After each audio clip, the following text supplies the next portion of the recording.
All right. Happy Monday. Welcome to Lunch and Grow. I am going to be your presenter today. And I'm super excited. It's been a little while. So let me know how many of you guys are heading to Thrive Palooza. I was just looking at flights. I'm getting super excited. So drop in the comments if you are heading there, whether you've gotten your ticket or you're getting your ticket.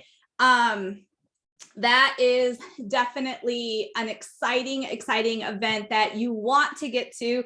Make it happen. Do what you have to do. Room up with 4, 5, 6 other ladies. Ask your leaders, like, hey, do you know somebody who's looking for a roommate? Like, do what you need to do to make sure you are there, because it is a game changer for so many reasons, for yourself personally, for your business, for your community, for your soul. Like, it's just, trust me, like, I don't hype events. I think events aren't always necessary if you have your own internal drive, but this event is definitely different than any of the ones I've ever have been to in the past. So, okay.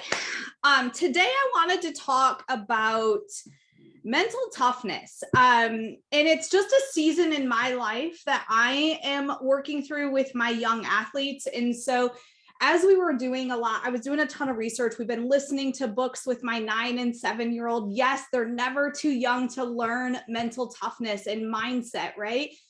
This world is, let's just say, tough. That's the nice way to say it. But the world is tough. People are tough. And the mind is something you can train. And without your support and your guidance, they don't know how to do it, right? They don't know how to navigate it.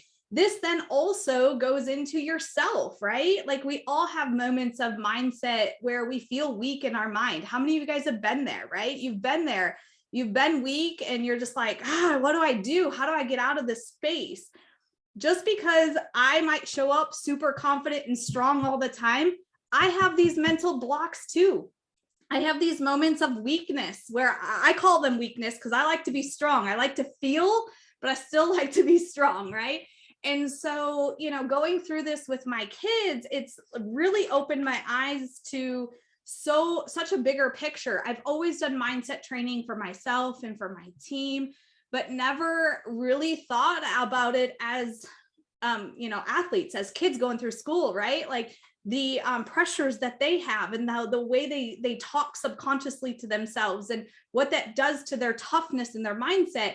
And so this is definitely a topic I have dove into very, very deep the last 10 years of my life, but even more now because I got little brains, little minds that need my support and guidance from what I've already learned. So I want to talk to you guys about that today. Hopefully this is something that you're like, I'm excited about this topic, maybe for yourself, but maybe how to take this and really help and guide your team that you are working with, that you have somebody reaching out and like, I just don't know how to get past this. I don't know what I'm doing wrong, or those things. Here's the thing I'll tell you first and foremost: telling your team or telling your children or telling somebody to go figure it out doesn't work. It's just not going to work, right? They're stuck. You're stuck. So when somebody says, well, just go figure it out. Well, you just asked them for help. You just opened up, right? So if somebody's opening up to you, don't go, well, go figure it out. There's a training on that. Right? Don't do it. So let's dive into this. So here's the thing. In mental toughness, it's like somebody saying, well, you got the skills, you're super successful, you have accomplished so much, you have so many business partners, you have so many customers, you have incredible social media, right? All those things. You have the skills, but the results don't actually happen unless the mindset is there also, right? Like the two have to be together to have incredible success. All the skills that you potentially could learn and master does not matter if you don't have the strong mindset to back it up, to continue the growth, to continue down the path. Success leads to more roadblocks. Success leads to more potholes. Success leads you to bigger problems. And so the mind has to grow with it, or guess what? You're going to be stuck. You might grow, but you're going to come back. You're always going to come back to that point of where your mind has been trained, where you have allowed yourself to train that mind. It's always going to right size back. You could be at, $500,000 volume as a team, but you never continue to grow yourself. Guess where you're going to probably end up back, right? And this happens to me. This has happened to teammates. This has happened to other leaders I have worked with. But there's some major roadblocks. So let's talk about some major roadblocks that as going through all these books and doing all these parenting guides and all this, I'm putting it into our world also. And it is so similar. It's crazy. So some big roadblocks is, number one, your current beliefs. Your current beliefs. I want you to answer in the chat and be honest. Do you see yourself as mentally tough? Right? It's a good question. Some days I'm going to write, hell yes. And some days I'm going to say, nope, struggling on the struggle bus today. It's going to be a journey. It's definitely going to be an up and a down. But how do we have more up days than we have down days? Right? That's the question. What are we going to do to change that? What are we going to do to create a tougher mindset, a stronger mindset? Right? So, are you showing up exactly how you see yourself, right? That's a big thing. We're going to get into some exercises that I wrote down that have been really, really effective for myself and especially for my kids. And so, are you showing up exactly how you see yourself? If you see yourself as mentally strong, you're going to show up stronger, right? But if I'm seeing myself as weak and I just don't know how I can do this, I don't know if I can do this, guess what? You're going to show up that way, right? Your mind is so powerful if we say it and we see it, right? And sometimes we have to say it to ourselves so much in so many days in a row before we start seeing it. So how many days are you showing up and saying, I got this. I'm going to be stronger today. I'm going to do those things that I'm fearful of. I'm going to figure this out, right? I'm going to step forward. I'm going to go to where I know I am destined to go.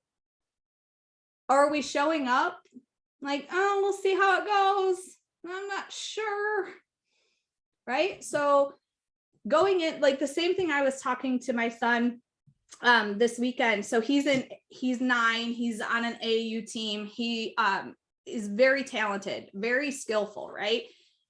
And what he's coming up against, he's been super skillful, which means he's been able to win a lot of things until he met up with some competition that challenged him. Guess what? The moment you get a challenge, you immediately start believing and telling yourself you're not good enough. You can't do this.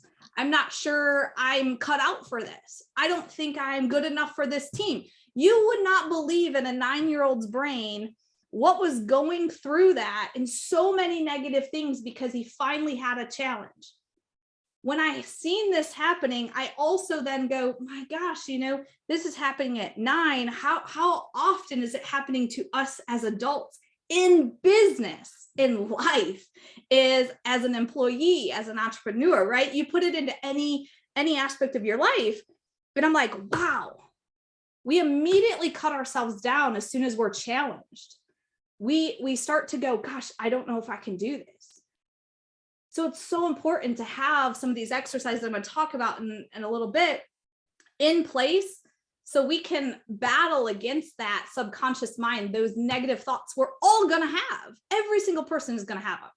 But how strong are you? How much have you trained to overcome it faster? Because it's going to happen, but you must have things in place to overcome. Okay, so the second thing that is a big roadblock is peers, family, friends, coworkers, right? Social media, let's just put that in there. So peers. Iron sharpens iron. This is something you've all heard. The 5 people you surround yourself with the most is who you become. Okay, so iron sharpens iron. Reflect on who you're surrounding yourself with right now. Are these people mentally tough or working on being mentally tough? If you're in a weakened mindset and you're surrounding yourself with weakened mindsets that are not trying to be stronger, do you think you're going to get stronger? Probably not, right? You've heard it over and over and over again, years of training, books, huge mentors. Here's the thing. We always get sucked back in, or we start to outgrow our current circle. So what needs to change there? My circle is super small, right? And there's sometimes I got to put a block on certain individuals because they're not helping my mindset. It's making it weaker. And there's only so much power you have to stay strong. And so you have to put yourself in the right situations for what you want in life. And it's being respectful, right? It's not a disrespecting way that you just block them, move on. It's a respectful way, especially with someone you care about. Yes, Chastity. Yes. I love that. I'm going to copy. Sorry, guys. I got to copy this. I got to put it in a note section. There we go. Okay. So surround yourself with people that are mentally tough or are working towards it. They don't have to already be there, but they're working towards it. That's going to help you stay in that mindset and continue to go forward. The third roadblock that most people are going to come up against is other authority figures. This is one that most don't talk about.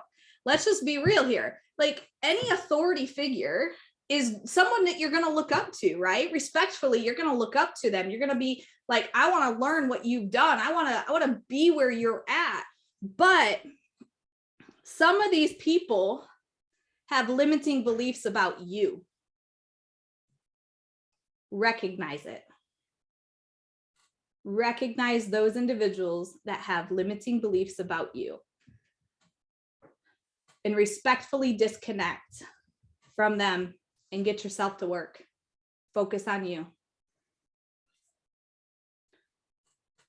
Just because they're an authority does not mean they're good for you.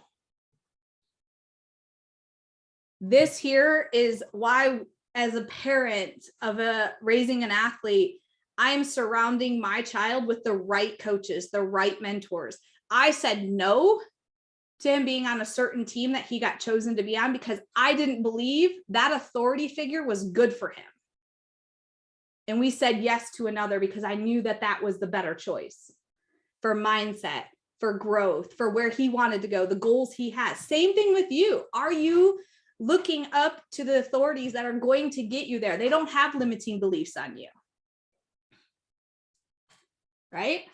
So those are the roadblocks. I want to talk about some myths because this last book I read, this was super cool. And I'm like, this is so spot on. The myths. The myths are, you're born with it. You're born leader. You're born athlete. You're born entrepreneur. BS. Like, no one is born with it. It is work. It is work. There is no born with it gene. There's only work for it gene. I love that. And there were so many stories in this book I'm reading right now for athletes. And like, for instance, Michael Jordan got cut from his high school freaking team, but became the best. He was not born with skills. He was not born with mindset. Think about like Kobe Bryant. He was not born with skills. He worked for it. He wasn't born with that gene. He worked for it. Think about the authority figures like that we have in our company, Paul Gravett, Jason Camper. If you read Jason's book, he wasn't born with it. He worked his ass off for it, right? So that myth that you're just born with it, forget it. Any one of you can be the top. You can be the top of where you want to go. You don't have to be born with it. Like, you didn't get to like go, oh, my genes are perfect, I'm going to do this, I'm going to be successful. No, you got to work for it. So get that out of your mind. If that's a limiting belief, that's something you think is true, it is a myth. The second myth is they'll figure it out. Well, that's incorrect, right? Like, people are looking for guidance and support. They are looking to have some help. They may be, I got this, but really, no, don't ever let somebody just figure it out, because you've been to, especially with your team, you're where they want to be. So guide them, train them, coach them, be there for them, support them, lift them up, have the hard conversations so they don't have to take as long to figure it out, right? Or give up because it got too hard. The third myth is mental toughness training doesn't work. I laughed when I heard this one. I was like, what? There is mindset coaches, there's high performance coaches, there are people making millions of dollars working with athletes, professional athletes, on mental game, right? It's crazy that people don't think that mental toughness training doesn't work. So it works. It truly does. So getting into kind of what can you do to help get your mindset where it needs to be. Yes, Tim Grover's freaking, he makes a lot of money in that mindset world with coaches. It has to be a priority. Yes, Tammy, it absolutely has to be a priority. And when it no longer becomes a priority for the circle that you're in, it's time to get a new circle, bottom line. And so, what the book said, and it's so cool, this kid he's 13 who wrote this book. And it's so cool for my son to hear from another kid, right? And it said in there, at a young age, to be the best at what you want to achieve, to go to levels that no one has ever gone to in your family, and that as a child, and your authority circle, you have to do what nobody has ever done. And that means it's usually a lonely journey.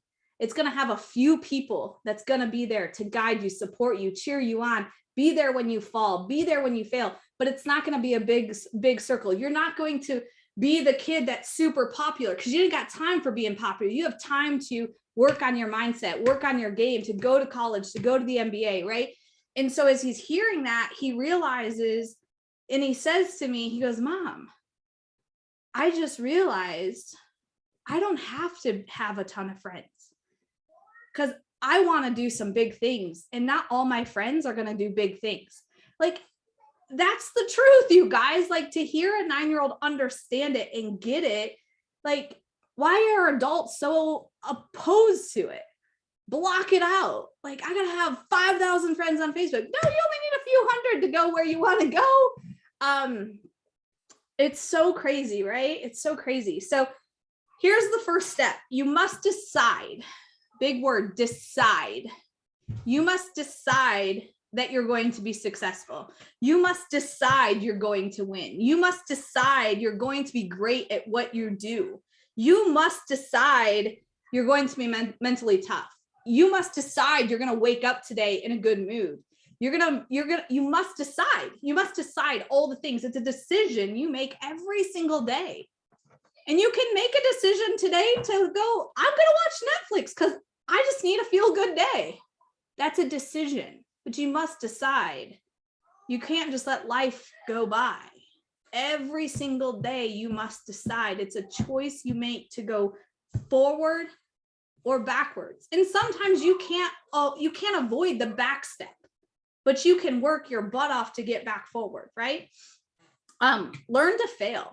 This is a big thing that I have talked about for years. I have failed. People ask me how I've done what I've done. I go, I failed a lot, and I failed fast. I failed forward.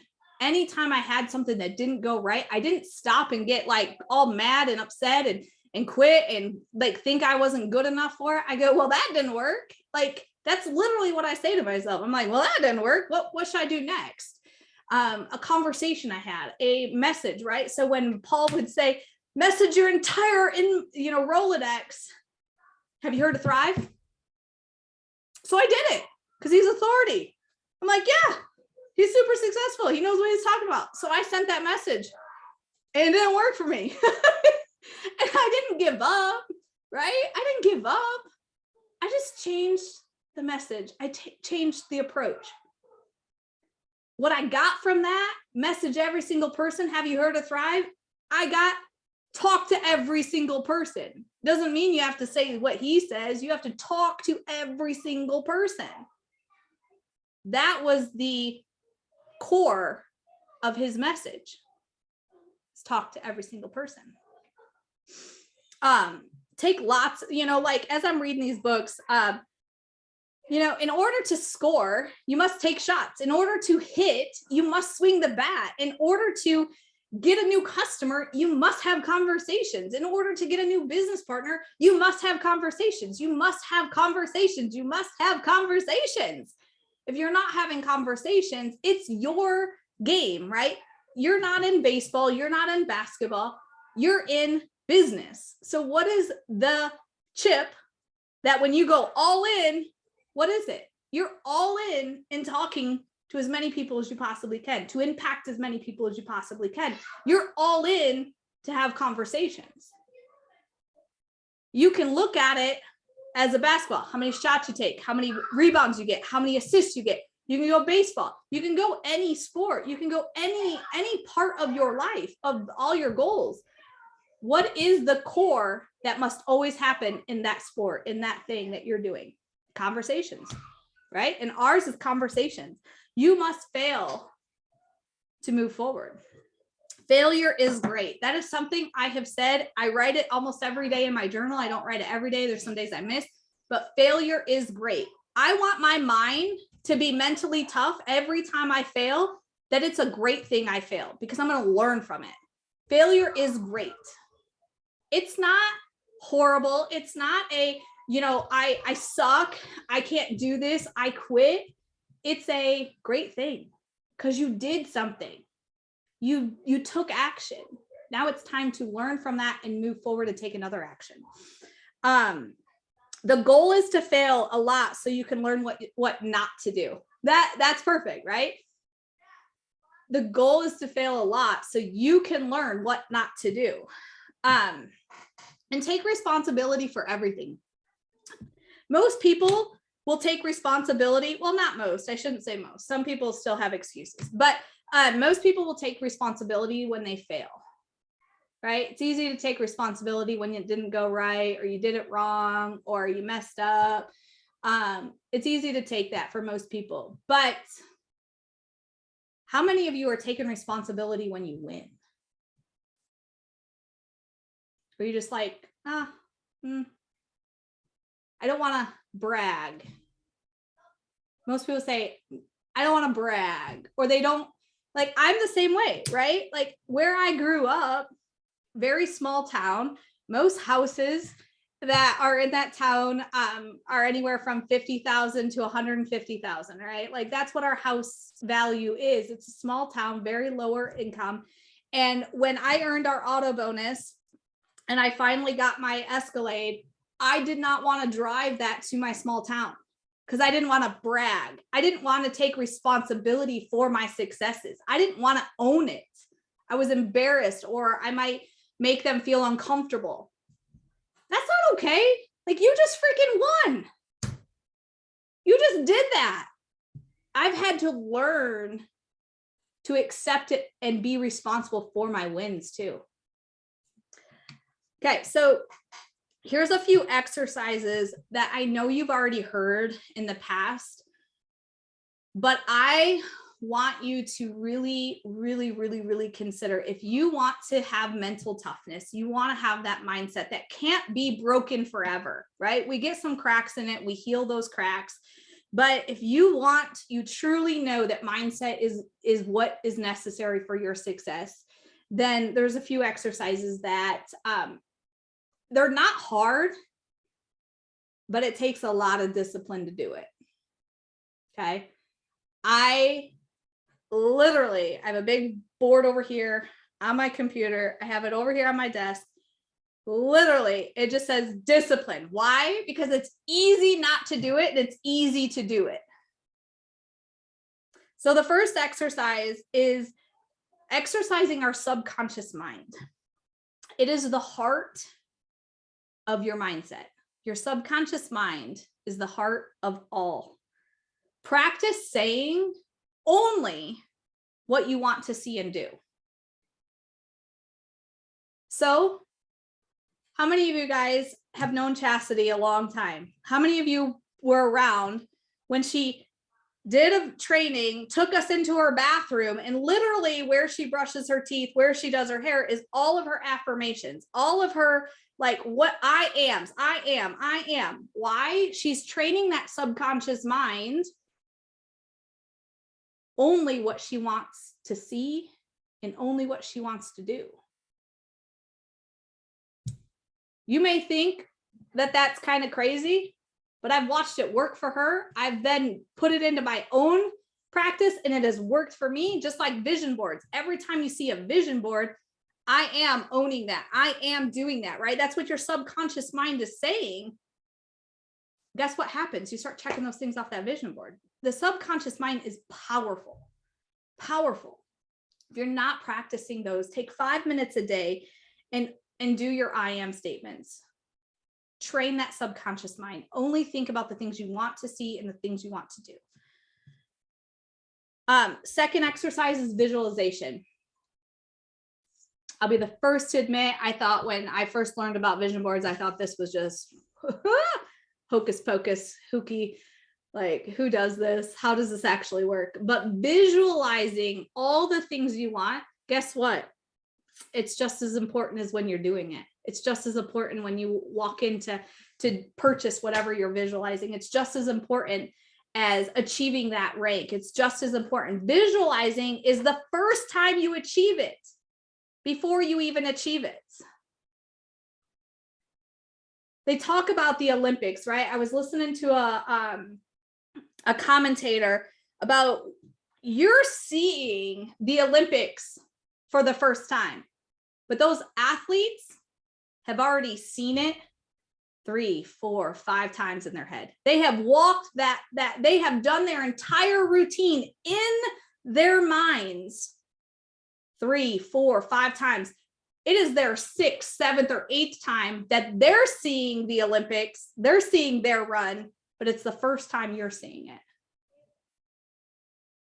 That was powerful. I was like, whew, that's so good, right? Visualization, visualize packing for your trip, right? Maybe you didn't earn Punta Cana, but by golly, visualize yourself packing for a trip. Visualize yourself getting to the airport, loading on that plane, getting off the plane in the destination, walking into that incredible Hard Rock. Look at some pictures. Visualize yourself on that beach. Visualize yourself arriving at that party that's going to have crazy hair. You may not be there, but you can be there in your mind, because that's going to train you to be tough to make sure you get to the next one. Celebrate the success, walking that stage at Thrive-Palooza. Maybe you won't walk it this year, but by golly, you're going to walk it next year. Visualize yourself doing that. Visualize. I remember Paul always saying, visualize yourself being in the auto bonus vehicle you want to own and earn. I'm like, what? Visualize the wind, visualize the feel. I was like, okay, you know, he's an authority. I'm going to listen. And gosh, it freaking works. It does. We just don't do it, right? So visualization, take 5 minutes a day and visualize these things. Goals, write them down. Stop playing small. Stop thinking goals aren't working for me. No, you're not working your goals. You have to write them down. And if you really want goals to be accomplished, I have done it, right? I have written goals down for the month one time. You think I earned those goals? No. I've written down those same goals every single day of every single of that month. Guess what?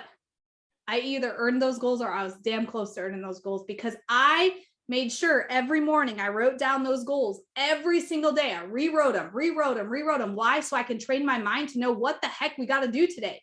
What do we got to do? What are we trying to accomplish? What are we not going to allow distractions to come in and block us from doing? Writing them once per month ain't going to work. Write them every single day will. Takes me about 2 minutes every morning. I rewrite my goals for the month every single day. It works, you guys. It works. This one here, I got 2 more here.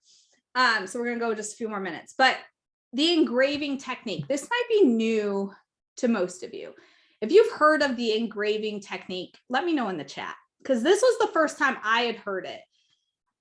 Once I learned it, I understood it. I was like, yeah, I've heard about that. But engraving technique.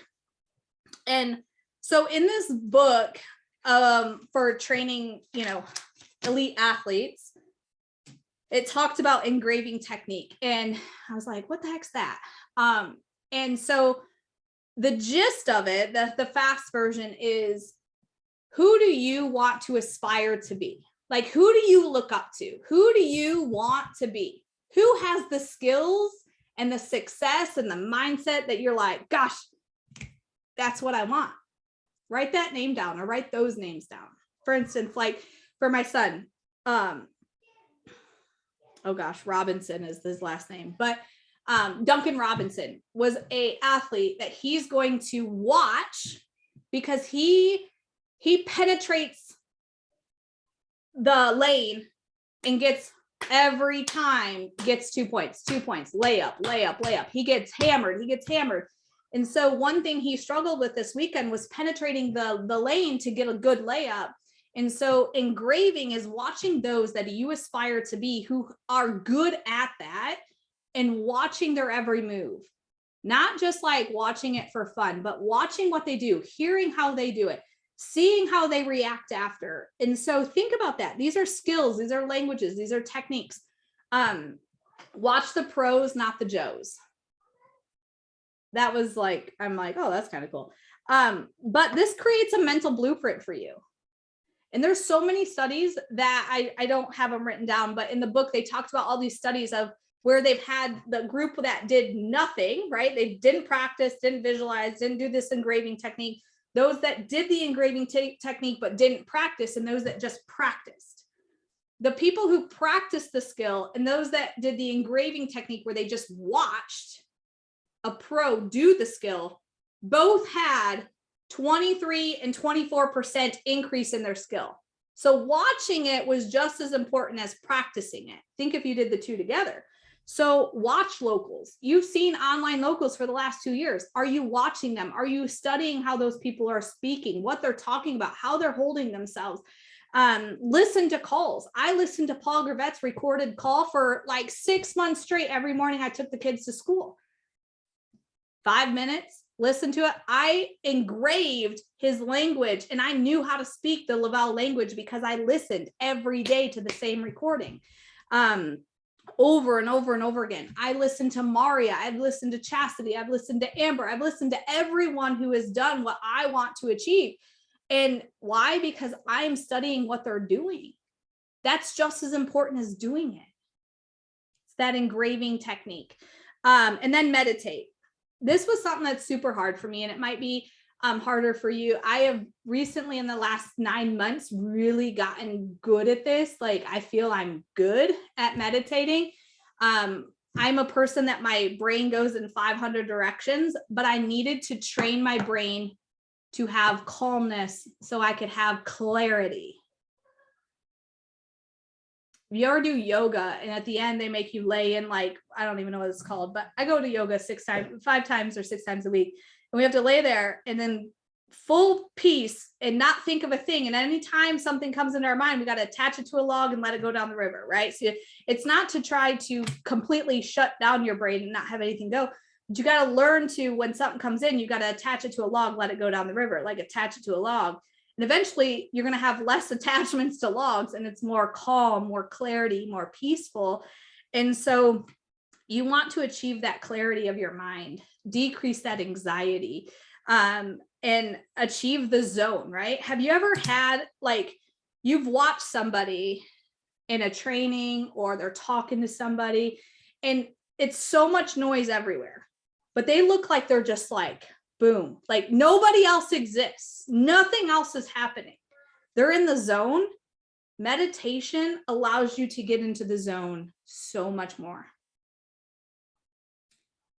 And so if you're trying to be super productive and you're like, I want to have the best conversations, but you're allowing all these distractions and noises come in, how good are your conversations going to be? How many of those conversations are you going to close because you're distracted? Probably none. Very few. So this practice of meditation allows me to know how to train my brain to let the other things stay out while I focus on the one thing at that moment. And then, the last thing I want to just say is whether you're mentally tough today or you're not, does not define who you are tomorrow. You get to wake up tomorrow and you get to be who you desire to be, what you desire to be, do what you want to do, see what you want to see, but it does take work. Nobody's born with this. We have to work at it every day. And there's not a single person that has mastered it to a point where they don't have to do it every day. I've trained with Brendan Burchard, who is a high performance coach, works with the highest level, presidents, athletes, you name it. He still has to practice every single thing of this and more every day. So are you willing to take 20 minutes of your day and do exercises that are going to get you where you want to go? So the action you take is exactly the action necessary with the focus and the confidence and the toughness that you have. So that's what I have for you guys today. I hope you enjoyed. I hope you grabbed something from it. It's been awesome getting back into this research and this training, because I've done it personally. I've trained others. I've trained on it, but now transitioning it into my kids who are super young, but you're never too young or too old to learn these skills that can change your entire life. So thank you all so much for being here. This recording will be up shortly where you can share it. I no longer can leave them public on my YouTube, so I have to make them unlisted, and then they'll always be in the Lunch and Grow Facebook group. So if you're not in there, just search Lunch and Grow, hosted by Susan Kaufman and Natasha Robertson. You can get in there. All the recordings that we've ever done over the last almost year and a half are all housed in the Lunch and Grow Facebook group. So thank you all so much. Have an awesome day, and get out there and crush it.